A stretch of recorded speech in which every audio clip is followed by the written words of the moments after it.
y sí, sí estoy aprovechando mucho. Recording is on. Entonces, otra vez, Manuel, por favor, empezamos con 4 ola feminista. Ok, aquí estoy, ¿eh? Muchas gracias, Javier. Continuamos, pues, perdónenme por extenderme un poquito más de la cuenta, pero creo que el tema lo amerita.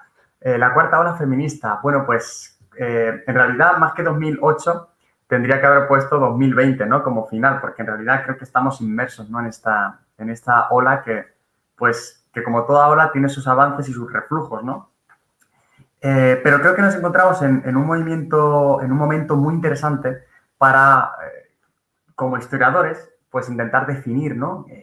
¿Qué es lo que nos encontramos? ¿Cuáles son los retos de futuro del feminismo? Y también, algo muy importante, y aquí estamos Javier y yo, ¿cuál es el papel de los hombres dentro del feminismo, ¿no? Creo que también es importante reflexionar al respecto como parte del movimiento feminista. La lucha feminista de la tercera ola dejó algo muy claro. Y ahí está Simone de Beauvoir, pero sobre todo las afrofeministas, las feministas chicanas. No existe un único modelo de ser mujer, sino que existen múltiples modelos de ser mujer y seguramente múltiples formas de actuar desde el feminismo. También están las autodenominadas o a veces denominadas por otras como feministas indígenas, ¿no? Entonces, esta nueva conciencia, estos nuevos árboles, estas nuevas ramas, mejor dicho, que hemos explicado anteriormente, van a dar lugar a nuevos debates, a nuevos entornos, a nuevas formas de entender el activismo, ¿no? El ecofeminismo, el feminismo digital y también un feminismo que tiene cabida dentro por supuesto, de la religión, pero sobre todo con mucha fuerza al concepto de género, ¿no? Que también va a ser, pues, motivo de disputas a día de hoy, vigentes todavía y no resueltas, entre el feminismo y el movimiento LGTBQ, ¿de acuerdo? Bien, ¿cuáles son, y voy uno por uno, pues los grandes retos y fisuras del feminismo en el siglo XXI? Voy a ir despacio en cada uno de ellos, porque estos son los aspectos sobre los que yo pienso, y esto sí es una cronología totalmente propia. Aquí me estoy como metiendo muy hasta las cejas, intentando acomodar mi propia visión, ¿de acuerdo? Pero yo creo que estos son los grandes retos leídos en revistas, en periódicos, en libros, que he intentado un poco compilar para dar una visión general, ¿no? Retos, como digo, que son sobre los que está intentando actuar la cuarta ola del feminismo en continua transformación y en continuo movimiento. Trabajo no remunerado, es decir, doméstico y de los cuidados, la equidad salarial, la violencia doméstica, el acoso público o acoso privado, o sea, ¿qué es realmente el acoso? La prostitución o el trabajo social, que es una de las grandísimas fisuras también del feminismo a día de hoy, la pornografía, la trata de mujeres, ligada con lo anterior y también con la prostitución, el aborto, los vientres de alquiler, ¿de acuerdo? Y luego, pues como digo, ¿cuál es el papel de los feminismos y si sigue existiendo el patriarcado, ¿no? O inclusive, pues, habría preguntarse, para los más escépticos, ¿ha existido alguna vez? Yo soy de los que cree que sí, ¿no? Que sigue existiendo, pero pues hay que estar abierto al diálogo académico, ¿de acuerdo? Uno de los asuntos, aquí he traído pues algunas fotocopias también de libros que tengo, ¿de acuerdo? Para intentar ilustrarlo un poquito mejor de lo que yo con palabras puedo expresar, ¿no? El trabajo no remunerado es algo que muchas teóricas como Cristina Borderías pueden buscar algunos de sus trabajos, tienen libros maravillosos y si les interesa le puedo pasar literatura al respecto. Pues Cristina Borderías, por ejemplo, teoriza sobre cómo el trabajo no remunerado, el trabajo doméstico, es uno de los grandes caballos de lucha del feminismo, en realidad desde hace más tiempo del que pensamos, porque sí que encontramos reivindicaciones respecto al trabajo doméstico ya desde estos congresos de mujeres, no quizá desde Hermila Galindo del siglo de 1916, pero sí lo encontramos enunciado de forma indirecta pues ya desde mitad del siglo XX con total normalidad. En Cuba lo vemos inclusive asociaciones de trabajadoras domésticas que lo que intentan poner sobre la mesa es el diferencial que existe entre hombres y mujeres a la hora de trabajar dentro del hogar, ¿no? Inclusive a día de hoy, aquí traigo algo muy reciente, 2014, 2012, pregúntenselo.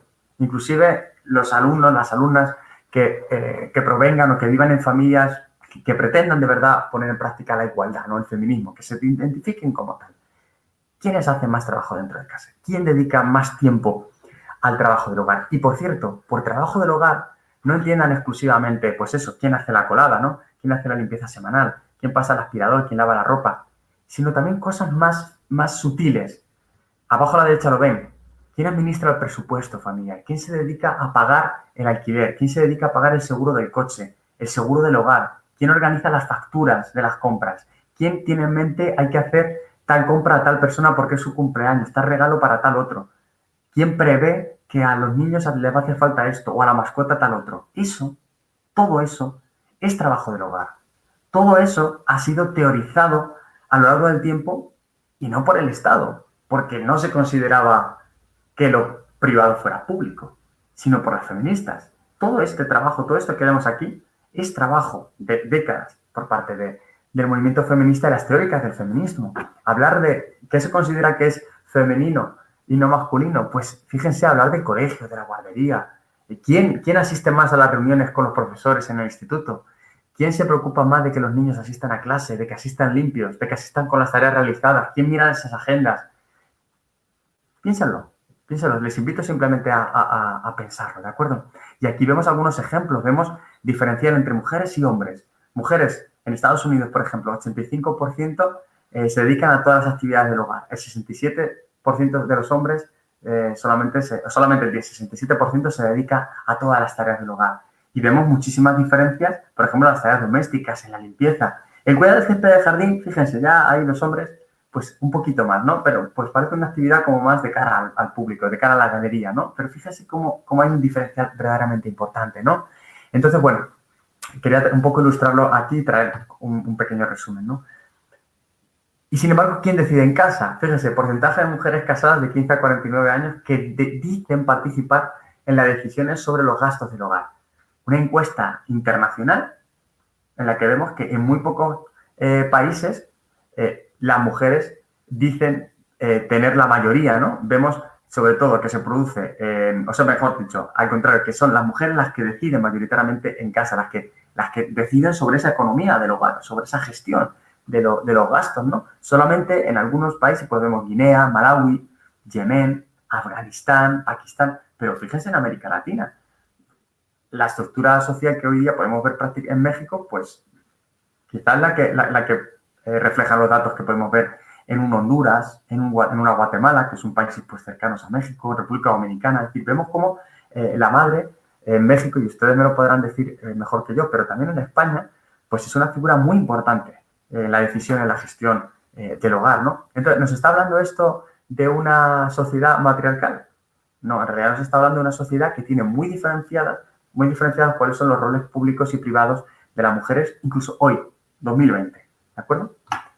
Pero esto, claro, esto tiene una perspectiva muy urbana, muy podemos llamarlo si queremos, muy occidentalocéntrica o muy urbana, muy de sociedades no ruralizadas. Pero cuando nos vamos al campo, fíjense que si analizamos, por ejemplo, lo que sucede en África subsahariana, ¿quién va caminando a por el agua?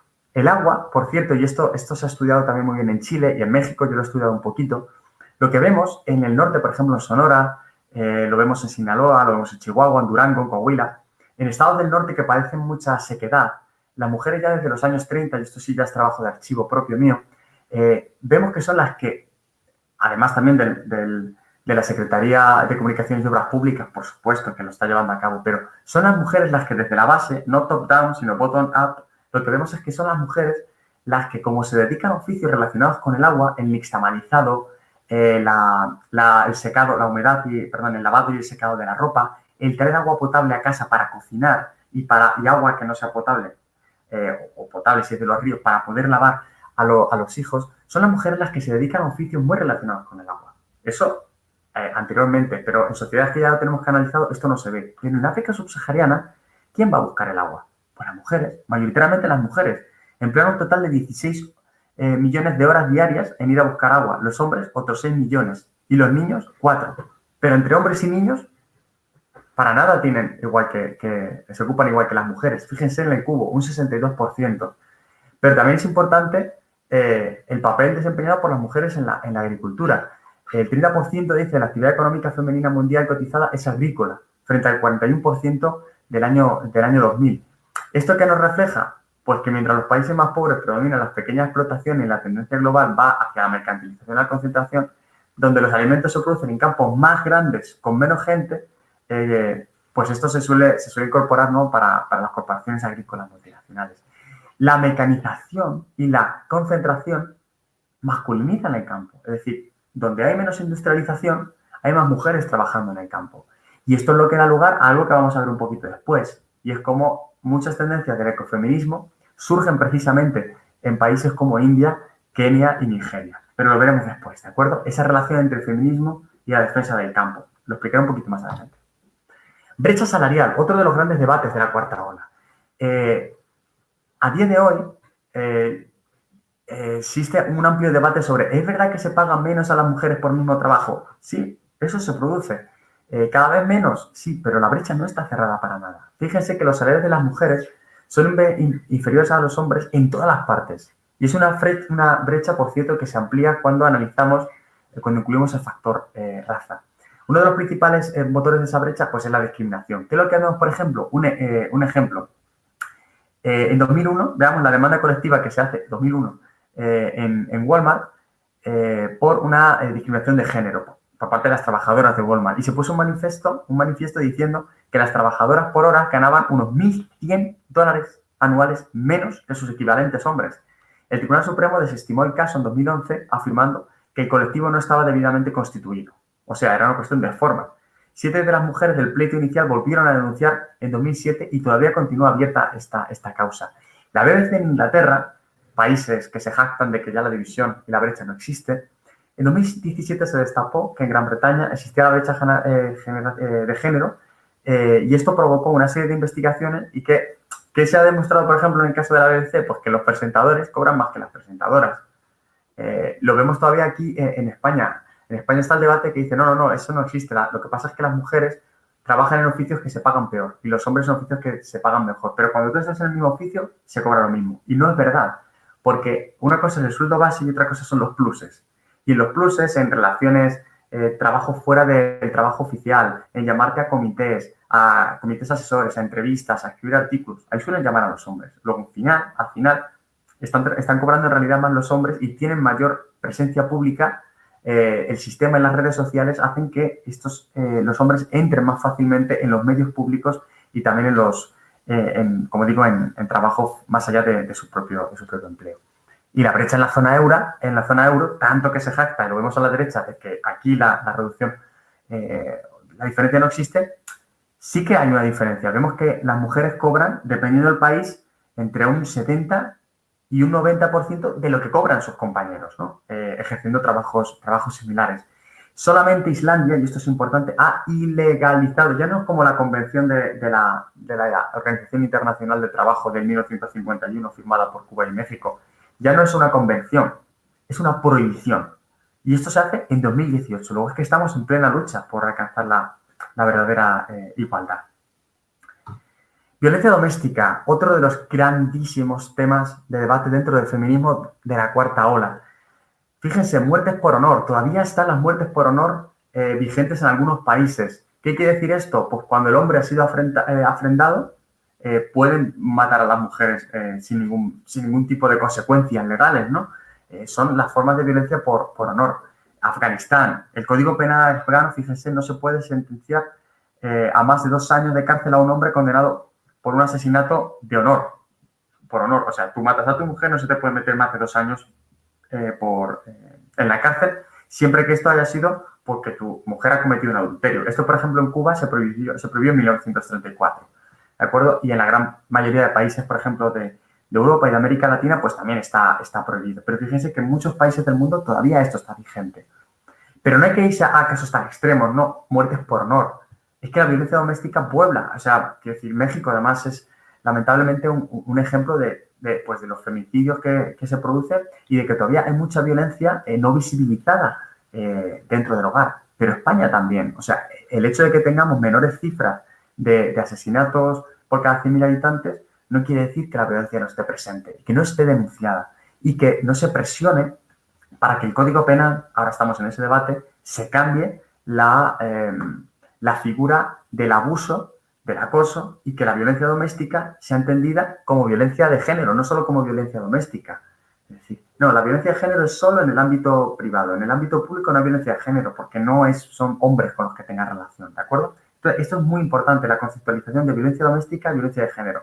En el Código Penal en México no existe la figura de violencia de género, existe la figura de violencia doméstica. Pero aquí sí que existe la figura de violencia de género desde 2004, ¿de acuerdo?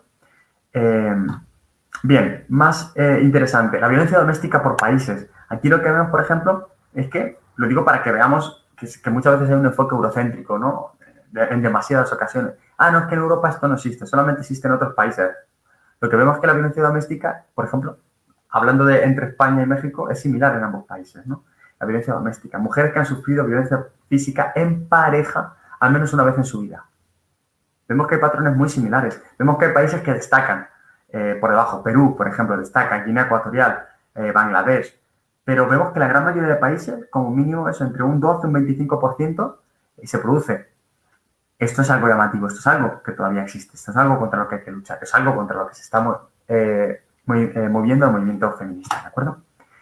Violencia doméstica por regiones. Aquí vemos algo similar. Vemos que en Europa Occidental sí encontramos un porcentaje un poco menor, pero la tónica general del mundo, inclusive Europa, con cerca de un 20%, lo que nos está mostrando es que sí que hay un porcentaje, hay algo estructural a nivel doméstico, a nivel de pareja y a nivel social que nos está, ¿cómo se diría?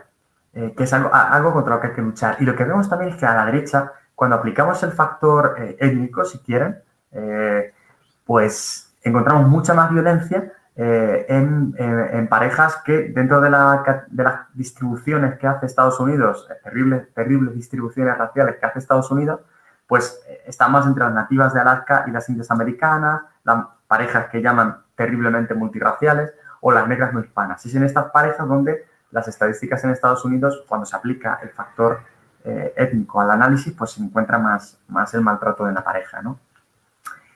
Importante, por cierto, los refugios para mujeres. ¿Qué son los refugios para mujeres? Son lugares a los que las mujeres pueden ir solicitando asilo o solicitando apoyo en caso de ser violentadas, en caso de ser pegadas, en caso de ser maltratadas. Vemos cómo sí, se empezó a producir en Europa, en Canadá, pues en el 77 en Sudáfrica, en Suecia, en Japón, y en los últimos años pues se han empezado a crear estas casas de acogida en algunos países, por ejemplo, pues que han estado bajo regímenes como el talibano, pues en Afganistán, aunque en Afganistán siguen existiendo estas casas de la regla donde se apartan a las mujeres, no en todo el país, pero donde se apartan a las mujeres porque se las considera impuras. Entonces vemos cómo poco a poco está existiendo, pero si existen casas de acogida es porque existen mujeres maltratadas, ¿no?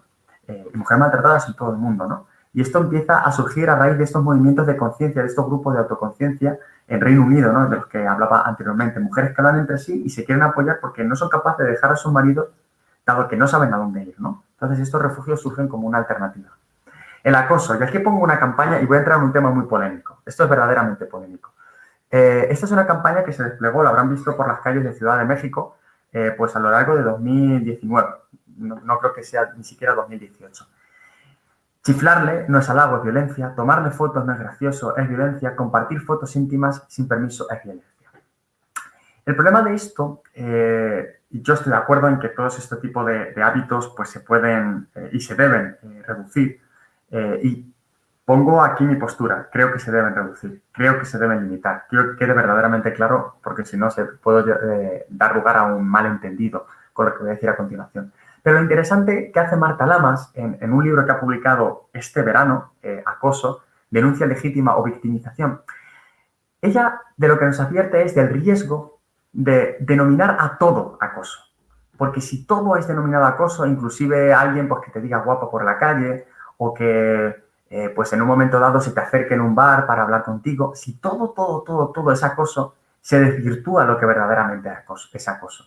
Lo que ella dice en este libro, Marta Lamas, que es una figura polémica también dentro del feminismo, pero que tiene ideas verdaderamente interesantes, por ejemplo, en acoso creo que es muy interesante. Lo que ella dice es que para que algo sea acoso, tiene que tener un factor de reiteración. Tiene que ser algo reiterado, de persecución, algo persecutorio. No puede ser un simple halago, algo denominado como acoso. O el mero hecho de que alguien se te acerque a hablar en un bar y a ti pues no te guste que sea acoso. Porque claro, ella dice, es acoso si la persona que se te acerca no te gusta. Pero si te gusta, pues no es acoso. Ya te está halagando, ¿no? Ella lo dice en una entrevista, la pueden buscar en YouTube, ¿no? Y me parece verdaderamente interesante desde el mundo académico, hablando como académicos, como teóricos, la matización que hace. Pero, por supuesto, creo que todas estas cuestiones, y el feminismo está hablando de ellas continuamente, pues deben matizarse, deben cuestionarse y deben perseguirse. Sobre todo en el caso que vemos en las imágenes, especialmente en el caso de compartir fotos íntimas sin permiso. Eso es violencia total, eso sí que es violencia. ¿Echar fotos a una persona? Pues depende, si son utilizadas con fin de lucro, con fin de intentar acosar a esa persona, sí. Si son para intentar, no lo digo yo, lo dice Marta Lama, si son simplemente para que tú las tengas en el móvil, pues es otra cosa. Pero evidentemente son figuras legales muy finas sobre las que habría que tener una mejor percepción. Y chiflar, pues depende. Imagínense que te están diciendo como chica guapo por la calle y te gusta la persona que te lo dice. ¿Es acoso o no es acoso?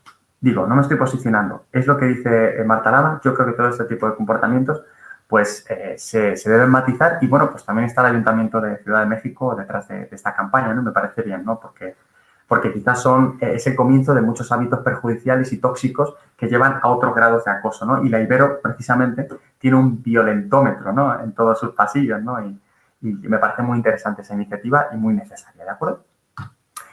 La pornografía, pues el feminismo aquí se divide desde los años 70, ¿no? La pornografía es emancipación porque muestra otras formas de tener relaciones que no sean el misionero, la abnegación y el sexo solo para la reproducción, o nos está mostrando también una mujer empoderada que de verdad decide vivir del sexo, disfrutar y hacerlo libremente, ¿no? Pues aquí está el debate, ¿no? Y yo no tengo una respuesta cerrada para ello, pero pues el feminismo más normativo, más hegemónico, lo que viene a decir es que es la mercantilización del sexo, que es un gran negocio y que, bueno, lo que vemos, y creo que esta estadística es muy interesante porque muestra tanto lo que buscan hombres como lo que buscan mujeres a través del portal Pornhub, pues lo que nos dice, por ejemplo, es que los términos más buscados por los hombres pues son MILF, madrastra, japonesa, hentai.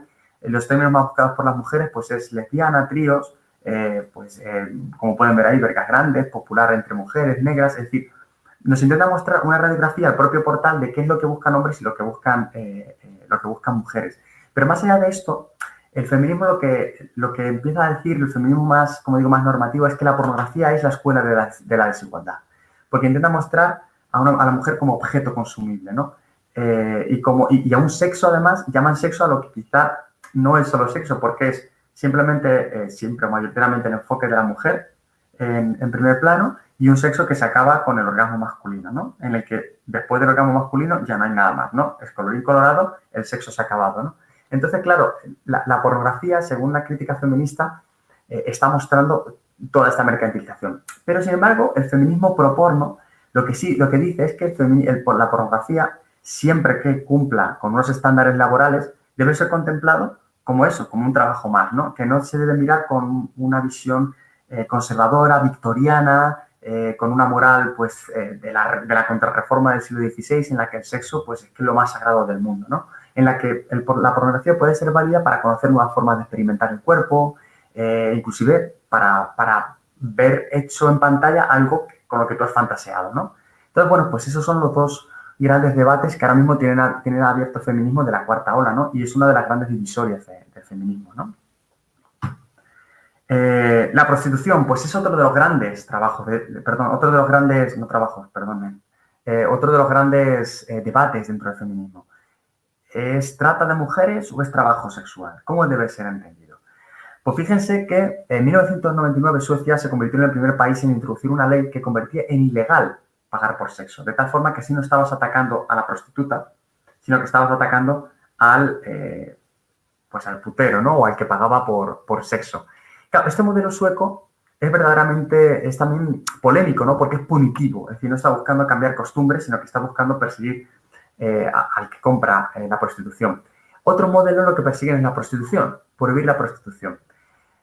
Claro, aquí entra el gran debate. A la izquierda tenemos en el neoliberalismo sexual y en la prostitución de Beatriz Gimeno, pues las posturas anti-prostitución, y a la derecha, por ejemplo, pues Lola Rey o la misma Marta Lamas, que entienden la prostitución como un trabajo, ¿no? Que no hay que mirar como algo puritano, ¿no? Claro, aquí hay que ser muy finos a la hora de delimitar las diferencias entre trata de mujeres, contra la que están todas las feministas, las pro trabajo sexual y las no, y trabajo sexual. Esta es la gran diferencia que hacen, por ejemplo, Lola Rey, Lola Pérez y Marta Lamas. ¿Por qué? Porque lo que dicen es, si lo que vamos a hacer es prohibir la prostitución de plano, y ese es el debate entre prohibicionistas y revolucionistas, si lo que hacemos es prohibir la prostitución de plano, y no se puede ejercer en las calles ni en los locales de alterne, lo que vamos a hacer es trasladar la prostitución a lugares más clandestinos. Vamos a poner más en riesgo a las mujeres que ejercen este trabajo. ¿Y quién le dice a usted, señora feminista de la academia, sigo el debate que dicen ellas, que estas mujeres no están ahí porque de verdad quieren? ¿Qué hay? ¿Qué diferencia la opresión que sufren las prostitutas de la que sufren las trabajadoras de la limpieza? O la que sufren las mujeres que trabajan en los hoteles poniendo camas, ¿no? Pues como la película que recientemente salió en México, ¿no? Creo que se llama La Camarista, ¿no? Pues, quiero decir, ¿qué diferencia hay entre esa opresión? ¿El sexo?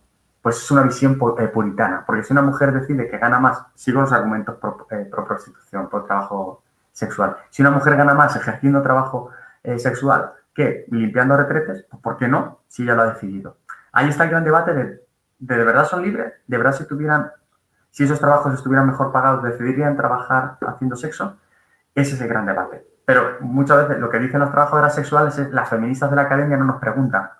No nos preguntan a nosotras, ejercidas como sindicato, en España, por ejemplo, o en Argentina, estas fotos en concreto son de Argentina las que les muestro, pues si de verdad queremos tener derechos laborales o no, porque teniéndolos, en tanto se van eliminando los hábitos de la prostitución y la nueva prostitución, pues quizá así podemos trabajar en condiciones seguras. Pero lo que dicen las antiprostitución, como Ana de Miguel o Beatriz Jimeno, para el caso de España, pero hay casos también muchísimos casos en México, lo que dicen es la prostitución no es más que la muestra de un sistema patriarcal de diferencias sexuales que lo que hace es cosificar a la mujer, utilizarla y además malentender lo que es el sexo, ¿no? Porque se define como la prostitución es sexo por dinero, pero es mentira porque el sexo no es solamente el placer del hombre y no es sexo por dinero porque el sexo también sería el placer de las mujeres, ¿no?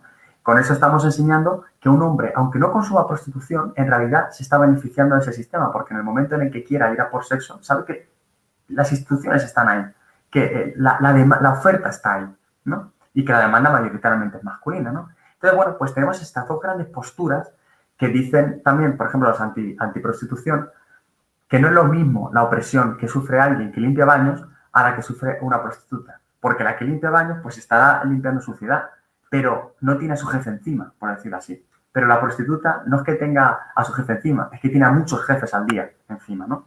Entonces, claro, son dos debates. Digo, yo no me posiciono porque ahora mismo estoy ejerciendo como académico, ¿de acuerdo? Los pongo sobre la mesa porque creo que son verdaderamente interesantes las posturas y creo que hay que pues, escuchar a todos los agentes, a los pro prostitución, a los pro trabajo sexual y a los anti prostitución. Y bueno, vemos como, por ejemplo, algunos de los debates en España han llevado a censurar un seminario sobre el trabajo sexual en la universidad porque se consideraba que era una apología de. Pero en realidad yo pienso que, estemos de acuerdo o no, con las que defienden el trabajo sexual, es un debate que debería llevarse. De hecho, deberían llevarse las dos posturas a la academia, porque si no se debate en la academia, ¿dónde se va a debatir, no? Y en La Coruña, por ejemplo, la Universidad de La Coruña en España se censuró este tipo de debates. Y aquí entramos en el otro debate, la trata de mujeres, contra lo que sí están todas las feministas, las pro y las anti-prostitución, porque la trata de personas, en general, debería perseguirse, censurarse y eliminarse a toda costa. Y esto es algo que persigue también el feminismo y aquí sí con más fuerza, como un puño cerrado contra ello. Pero bueno, esto no solamente las feministas, sino cualquier persona del mundo, yo creo que con un poco de sensatez, pues sí que está en contra de la trata de personas, el tráfico de adultos y de niños y muy tristemente, y aquí sí he tenido ocasión de conversar muy de cerca con activistas en México que están luchando contra la trata de personas, pues muchas de las desapariciones que lamentablemente vemos en México son de niñas, de adolescentes, de chicas de prepa que terminan en Acapulco, que terminan en Cancún, ¿no? Pues ejerciendo prostitución desligadas de sus redes sociales sin ningún tipo de apoyo ni cobertura. Entonces, esto por hablar solamente de uno de los ejemplos, ¿no? Pero vemos que hay muchos paraísos sexuales, Tailandia es uno de ellos y, por cierto, España tiene el triste mérito de ser el tercer o cuarto país del mundo más demandante de prostitución. O sea que creo que aquí hay pues, golpes para todos, ¿no? Y bueno, este sería uno de los debates. Aquí vemos, por ejemplo, también el tema del turismo sexual, ¿no? ¿Cuáles son la procedencia de los turistas sexuales? Pues aquí hay mucha relación colonial también, ¿no? Turistas que provienen sobre todo de Europa, de América del Norte, ¿de acuerdo? ¿Y dónde están los destinos de turismo sexual? Y esto es muy denunciado por el feminismo con mucha potencia. Pues países que podríamos, siguiendo esa terrible distribución también conceptual en el segundo y en el tercer mundo, ¿no? Podríamos hablar sobre todo que están estos paraísos sexuales, ¿no? El aborto sería otro de los grandes temas, otro de los grandes caballos de batalla, ¿no? Y aquí lo vemos, lo mencionaba anteriormente, es que solamente Uruguay y Cuba lo tienen aprobado plenamente. Yo, Guyana, aunque viene en este mapa, yo no tenía conocimiento y no sé si existen leyes regulatorias, yo no lo tenía conocimiento, pero solamente Cuba y Estados Unidos, Cuba y Uruguay en América Latina lo tienen aprobado a nivel nacional. El resto de América Latina es una batalla abierta. Ahora Alberto Fernández dice en Argentina que una de sus promesas electorales es aprobar, ¿no?, el aborto, pero de momento es un limbo, ¿no? En Europa prácticamente todos los países lo han aprobado. Creo que solamente Polonia, que ahora mismo además tiene un gobierno muy conservador, ultraconservador, creo que está en contra totalmente. Irlanda es un país que está bastante en contra del aborto, es un país muy católico, tiene mucha fuerza la religión todavía en el gobierno, pero la gran mayoría de Europa ya ha aprobado las leyes a favor del aborto, ¿no? Es decir, que no tenga que mediar la vida de las mujeres para poder ejercer el aborto, ¿de acuerdo? Aquí lo ponía un poquito más grande para que ustedes lo vieran. Bueno, quien aborta y quien no, lo dejo así como imagen para que usted lo vea, pero para pasar al siguiente debate, lo digo porque luego pueden parar el vídeo y verlo, ¿de acuerdo? Y otro gran tema, los vientres de alquiler. Los vientres de alquiler es, digamos, el argumento torcidero, un argumento oscuro demasiado extremo de lo que se entiende por liberalismo, ¿no? Yo con mi cuerpo hago lo que quiero, ¿no? Y con ese argumento se dice, pues si una mujer quiere darse al embarazo, ¿no? Y dar un hijo a otra persona, pues que lo haga libremente, ¿no? Claro, esto es muy fácil decirlo así y en la teoría suena muy bien, ¿no? Que es el mismo argumento de la prostitución. Si una mujer quiere ejercer la prostitución, que la ejerza, ¿no? Pero el caso es que aquí, en concreto, lo que media es una mercantilización de cuerpos y además, esto es lo que dice la mayoría del movimiento feminista, que está totalmente en contra de los vientres de alquiler, aunque hay gente que inclusive está a favor. Pero lo que dicen es que primero media una mercantilización de personas, es decir, tú estás traficando con personas, y segundo, estás mercantilizando un cuerpo en el que median relaciones coloniales muy potentes. Porque por mucho que digan que cualquier mujer puede ofrecerse para que otra lo tenga, ninguna mujer californiana se está ofreciendo para que una mujer de Kenia tenga un hijo. Es decir, esto lo encontramos en Perú, lo encontramos en India, lo encontramos en Ucrania, ¿de acuerdo? Es decir, son países donde las mujeres se encuentran en una serie de condiciones laborales y condiciones económicas que las empujan a veces a inclinarse a este tipo de agencias que ya existen, ¿no? Y que gestionan estos pagos entre Europa y la India y están sometidas a un control estrictísimo para que los niños salgan según la demanda, ¿no? Y claro, esto, por ejemplo, es muy defendido, por ejemplo, sin posicionarme en contra de otras razones que tiene el movimiento LGTB, pero es muy reivindicado por algunas partes del movimiento LGTB porque dicen, claro, si un hombre y un hombre pues se juntan, ¿cómo van a tener un hijo? Bueno, pues el semen de uno de ellos se puede llevar a una mujer de vientre de alquiler y tienen derecho a tener un hijo, ¿no? Pero es que hay que matizar una cuestión aquí. Yo creo que tus deseos no siempre son derechos. Y claro, en este caso media también la integridad física, ¿no?, de una persona y las relaciones laborales en las que está sometida, ¿no? Entonces, el hecho de los vientres de alquiler es verdaderamente polémico en muchísima literatura, pero el feminismo en general está bastante en contra de esta cuestión, ¿no? Porque es entender que las mujeres son meras vasijas, ¿no? Y aquí entraría otra cuestión, la diferencia entre ser madre de un hijo para tu hermana o serlo para una persona que está a 10.000 kilómetros, ¿no?, que ha venido a comprarte, ¿no? Serlo porque tu hermana es infértil y tú quieres serlo para ella, para que ella pueda tener a un hijo, o serlo para otra persona, porque median relaciones mercantiles, comerciales de carácter transnacional contra las cuales está el feminismo, ¿no? Y para terminar un poco, ¿cuál es el papel de los hombres en el feminismo? Bueno, pues Rita Segato lo que viene a decir es que el orden patriarcal también afecta a los hombres, porque también delimita una forma de ser hombre, de ser fuerte, de no expresar sentimientos, de tener capacidad de liderazgo, de gestionar problemas, de mostrarse valiente, defensor, de traer un sueldo a casa, de cuidar a los hijos con firmeza. Y eso también hace que los hombres sufran. O sea, el patriarcado no es solamente enemigo de las mujeres, sino que también afecta mucho a los hombres. Un hombre que no se muestre firme, que no se muestre ligón, que no acepte ese pacto entre iguales, que en una discoteca si te empujan un poco, pues no vas porque pues, no consideras que sea respetuoso o que esa chica de verdad se esté sintiendo a gusto contigo, pero el grupo te persigue. Eso también está delimitando, definiendo una forma de ser hombre, ¿no? Entonces, el feminismo en realidad, lo ponía al principio, feminism is equality, lo que busca es también igualar, contrabalancear las masculinidades tóxicas existentes hasta la fecha, ¿no? Entonces, en ese sentido, el papel de los hombres, dicen las feministas, debe ser de aliados, pero de aliados sustantivos, no de aliados funcionales para un momento, sino aliados que de verdad entre los mismos hombres también contribuyan a crear un menor consenso de grupo, ¿no? Un menor consenso respecto al sentirse hombre, ¿no? Yo creo que eso es verdaderamente interesante, es una idea muy disruptiva, muy interesante, ¿no? ¿Sigue existiendo el patriarcado? Yo creo que esto pues, nos puede llevar ya para la conversación con Xavier. Bueno, pues claro, todos estos que les muestro en pantalla pues están muy ligados a un análisis marxista, ¿no? del feminismo o un feminismo de corte marxista. Pero lo que viene a decir es que igual que existe acumulación por expropiación a nivel internacional, ¿no? Por parte del capitalismo, pues capitalismo y patriarcado lo que hacen es extraer cada uno en su terreno derechos y otros recursos, ¿no? Entonces, sí que están teorizando, estas son obras muy recientes, sobre todo las dos de la derecha, la de la izquierda sí que tiene más tiempo, y empiezan a hablar sobre cómo el hecho de luchar contra el capitalismo no puede ir desligado de luchar contra el patriarcado. No se puede descapitalizar sin despatriarcalizar, ¿no? Porque sí que tiene mucho que ver, ¿no? También el consumo de la tierra, el aprovechamiento de los recursos, y aquí tiene mucho que ver el tema del ecofeminismo, ¿no? Entonces, bueno, creo que con los argumentos más o menos que hemos ido mostrando, pues, y las diferentes tendencias que tenemos de feminismos contemporáneos, como sobre todo el ecofeminismo, pues nos están mostrando que en realidad el patriarcado está más que vivo, que hay muchos datos para hablar sobre ello, y diferentes tendencias, como las Riot Girls, me saldrá ahora mismo, perdón, lo tengo en la punta de la lengua, pero ahora no lo tengo. Y las diferentes campañas, sobre todo del Me Too al violador eres tú. Y aquí entra el ciberfeminismo y quiero hacer un pequeño apunte para acabar, porque creo que estos son debates de rabiosa actualidad.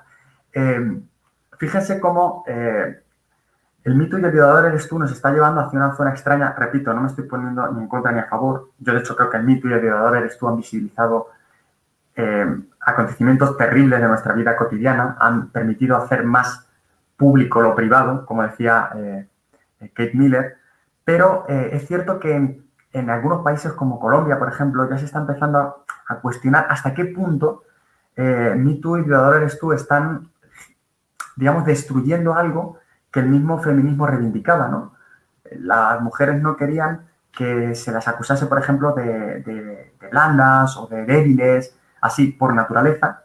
Y entonces quizá este tipo de acusaciones públicas que seguramente tienen fundamento, que seguramente, porque hay que creer a las víctimas, por favor, quiero que esto quede más que claro, pero quizá están llevando a que en algunos casos se esté violentando el principio de inocencia. Porque el hecho de no canalizar la denuncia por instituciones que están habilitadas ya para ello, está haciendo que se produzca un linchamiento público que quizá no responde a la verdadera criminalidad de la persona a la que se acusa, ¿no? Entonces, se está linchando a la persona antes de que haya una sentencia firme. Y es cierto que tiene una cosa positiva, que es que se visibiliza a los que de verdad están abusando de mujeres que entre sí no pueden comunicarse y crear esa sororidad, esa relación firme. Pero por otro lado, tiene el lado negativo de que el linchamiento público no siempre va acompañado quizá de una culpabilidad real o, como poco, no está respetando los plazos del principio de inocencia, ¿no? Que es algo por lo que se luchó durante muchísimo tiempo a lo largo de la historia, ¿no?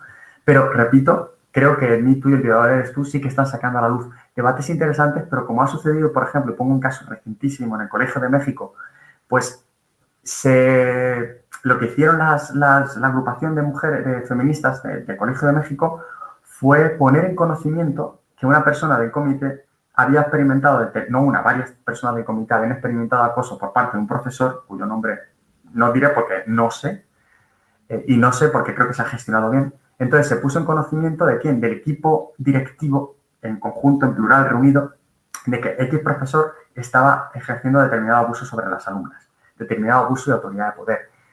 Se hizo primero una inspección interna, se actuó sobre ese profesor y después de eso ya se salió del ámbito institucional de la educación y se llevó a los tribunales, ¿no? Y ya se actuó en consecuencia. Es decir, se llevó por cauces privados y eso no restó potencia al Me Too del Colegio de México y al violador eres tú. Pero no se linchó públicamente antes de condenarlo, efectivamente. Porque sí que es muy fácil en un Me Too o en un violador eres tú culpar. Pero y se culpa y se lincha socialmente. Pero hasta que no hay una sentencia, no se sabe si esa persona lo es o no lo es. Lo que pasa es que esa sentencia no tiene el mismo brote mediático que la acusación. Entonces, esa persona ya queda linchada para siempre. Repito, no me estoy poniendo del lado del violador. Creo que hay que denunciarlo hasta la saciedad. Pero quizás los cauces, y es algo que se está hablando, por ejemplo, en Colombia, pues parece ser que para algunas feministas no son los más adecuados, ¿no? Y esta sería una nueva fractura dentro del feminismo, ¿no? La del ciberfeminismo. Y bueno, pues del ecofeminismo ya he hablado un poco anteriormente, cuando he hablado de India y de Vandana Shiva y de Wanjari Mahatai, que fue premio Nobel, diciendo que las mujeres no somos territorios de conquista, no somos territorios expropiables y violentables. Y se hace esa analogía entre cuerpo tierra y cuerpo mujer, ¿no? Pero bueno, es verdaderamente complejo, verdaderamente interesante el ecofeminismo. Termino con unas cositas interesantes que quiero decir. Este es el mandato de la masculinidad del que hablaba de Rita Segato. Quería finalizar con, bueno, primero eso, que machismo no es feminismo, no es el antónimo de, el machismo, el antónimo sería el embrismo, es decir, poner a la mujer por encima de los hombres. El feminismo busca una igualdad, busca reequilibrar la balanza. Y para terminar, sí que quería decir, a ver si llego a ello, esto, ¿qué debemos al feminismo? Y termino con estas viñetas coloridas para hablar con el profesor Xavier ahora. Si eres mujer y puedes ir a la universidad, agradéceselo a una feminista. Siempre hubo una feminista en el pasado, o hubo alguna feminista en algún momento que luchó por ello. Es algo que Audre Lorde, esta afrofeminista que mencionaba, pues ya dijo en algún momento, el poder hegemónico constituido en institución no concede derechos, sino ante una oposición organizada. Y esa oposición organizada ha sido el feminismo. Si no hubiera habido mujeres que pidiesen el derecho a la educación, seguramente no habría habido mujeres en la universidad. Si eres mujer y tienes derecho a leer libros, agradéceselo a feministas, ¿no? Si eres mujer y puedes llevar pantalones, agradéceselo a las feministas. Si eres mujer y puedes usar anticonceptivos, agradéceselo a las feministas. Si eres mujer y puedes votar, agradéceselo también a las feministas. Por esa frase de Audre Lorde que tenemos, porque ha habido reivindicaciones durante 300 años, ¿no? Si eres mujer y puedes tener propiedad, agradéceselo también a las feministas. Igual por el tema de trabajar, igual por el tema de ir a la universidad, de abortar, de poder hacer deportes profesionales, de poder ser militar, de poder trabajar y no perder el derecho al trabajo aunque estés embarazada, ¿no?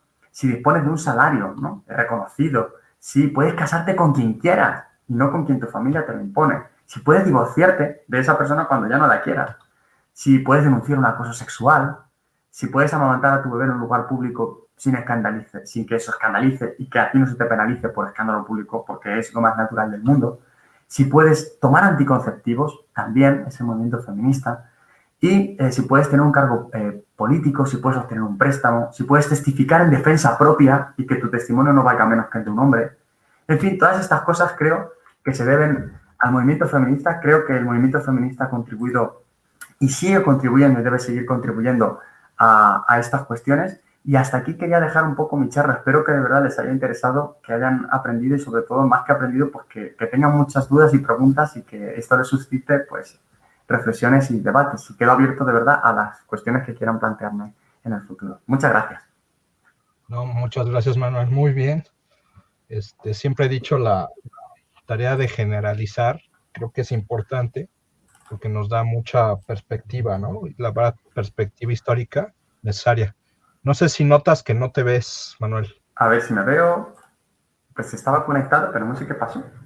A ver, igual se desconectó en algún momento. Sí, desde el principio. Ah, desde el principio. Ay, pues sí. Perdón, no sé a qué se debió, porque la webcam sí que está conectada. Sí, igual. Cuando pusiste la presentación se dio. Se dio. Ah, pues perdón, porque sí pensaba que se estaba viendo. Sí, no te preocupes. Igual lo importante era A ver si ahora se conecta. Creo que abajo, de donde dice cámara, tiene una flechita. No sé si ahí le quieres dar. Vamos a ver. A ver. Sí, como que se apagó tu cámara. No sé si por... Ahí ahora. Está. Ay, Sí. Perdón. Qué pena. Pues sí, de haberlo sabido lo habría reiniciado. Sí, bueno. Sí, hay como que hay un debate si debemos salir nosotros cuando exponemos o no sé. Bueno, a mí me habría encantado, no tengo problema. De ética cibernética que aún no creo, aún no sé si estamos estableciendo, ¿no? Sí. Pero bueno, por lo menos lo importante es vernos cuando hablamos. Sí. Bueno, pues quizá unas dudas que histórico general. Ajá. Híjole, es que ahora sí Sí, me perdón que llenaste, me quedó larga. no, me llenaste. Algunas cosas las ubico, unas cosas no, sinceramente. Ajá. Pero yo creo que lo importante, y esto quizás sea el tema del feminismo a nivel histórico, ¿no? Intentando recapitular todo lo que dices. A mí me gustaría bueno, si tienes alguna teoría así, ¿no? Pues nos hablaste de la antigüedad, ¿no? Y pues como cierta, y sobre todo, desde luego se reconoce, creo que una autora decía que esto de Grecia y Roma es como el gran encierro, porque la mujer se remite al ámbito de lo privado, ¿no? A su casa. Entonces Ujú. se habla de un gran encierro, que es muy interesante.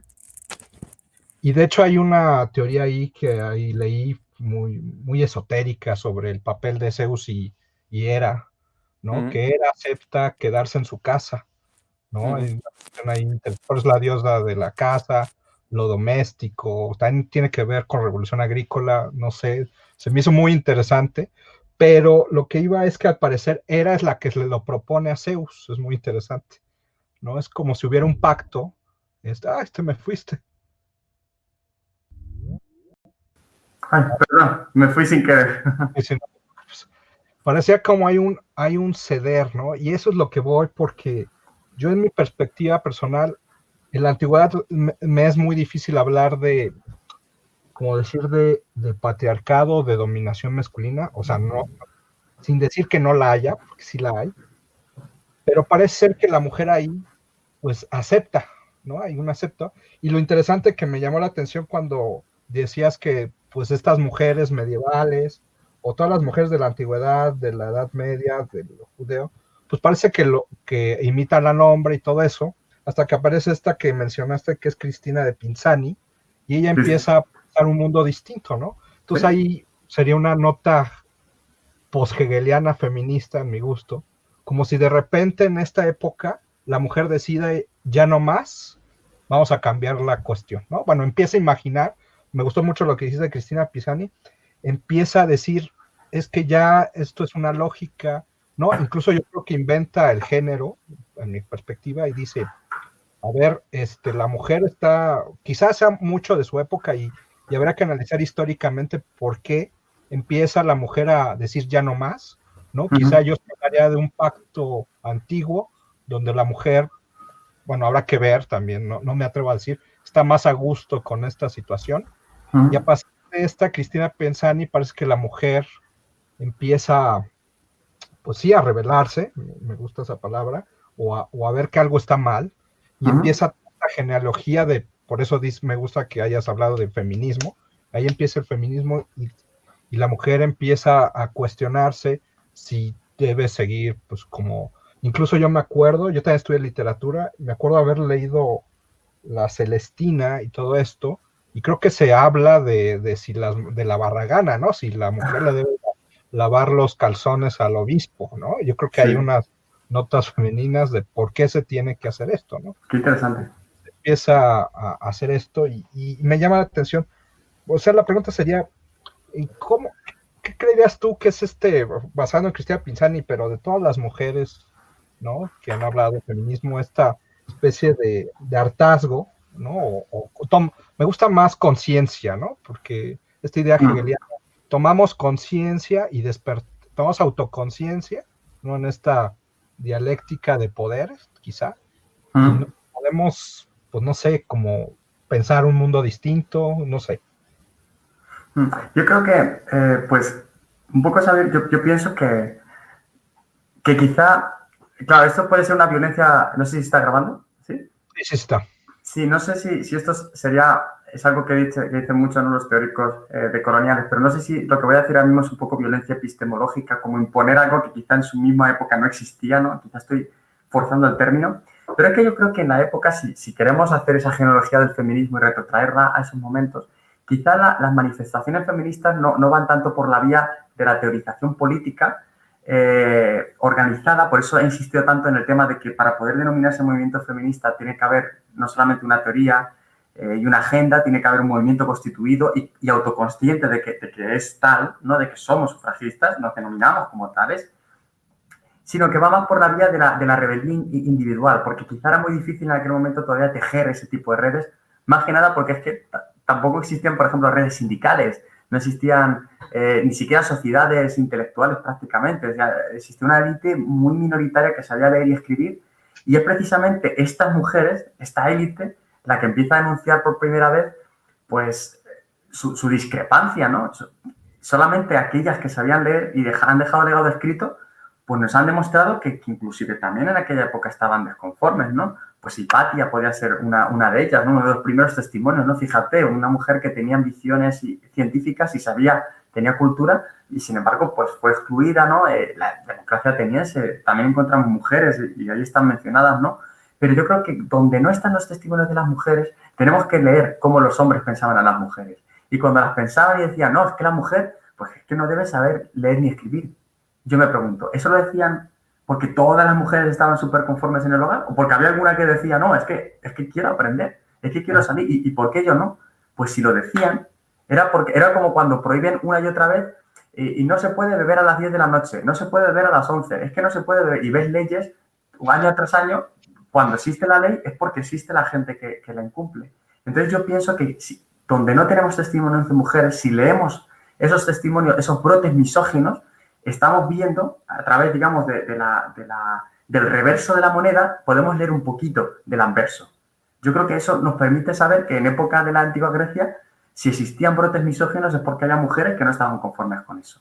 O sea, creo que no leerlo desde la línea de James Scott, ¿no? De las armas de los débiles, si pensamos que de verdad todas las mujeres aceptaban la hegemonía masculina porque sí impuesta, yo creo que estamos teniendo una visión demasiado también contemporaneocéntrica, ¿no? De la rebeldía. Yo creo que existía, pero no había movimiento organizado, no había suficientes mujeres quizás letradas con acceso a la cultura y, por supuesto, no existían redes armadas para poder actuar contra esa opresión que era tan grande, ¿no? Yo creo que precisamente eso es posible a raíz del siglo XVIII, ¿no? Hay que tener en cuenta la expansión de la prensa, hay que tener en cuenta también cuando se empiezan a enunciar principios de carácter universal, que las mujeres se dan cuenta de que esa universalización está sesgada, ¿no? Está muy, muy limitada, ¿no? Entonces, es ahí cuando surge el género de la vindicación, ¿no? Tú puedes vindicar cuando hay algo que vindicar, si no, no se puede dar, ¿no? Yo creo que sí podemos hablar, no de feministas, pero sí podemos hablar de antecedentes, ¿cómo se diría?, de pioneras, ¿no?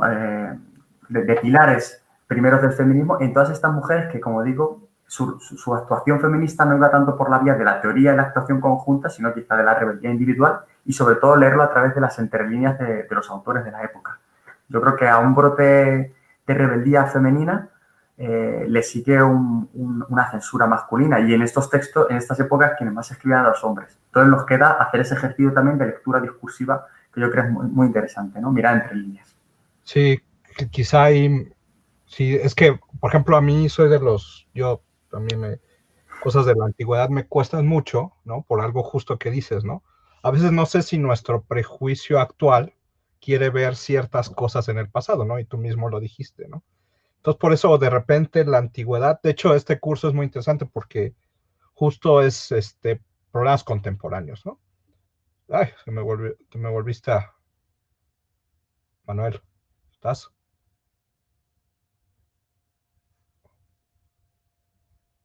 Manuel, te me has pasmado.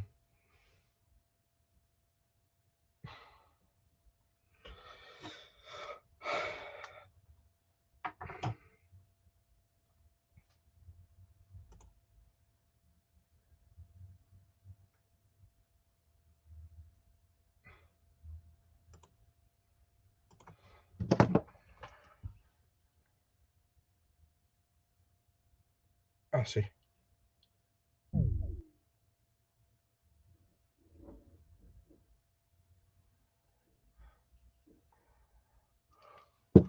Bueno, ahí empezamos a dar. Voy a cortar para esta.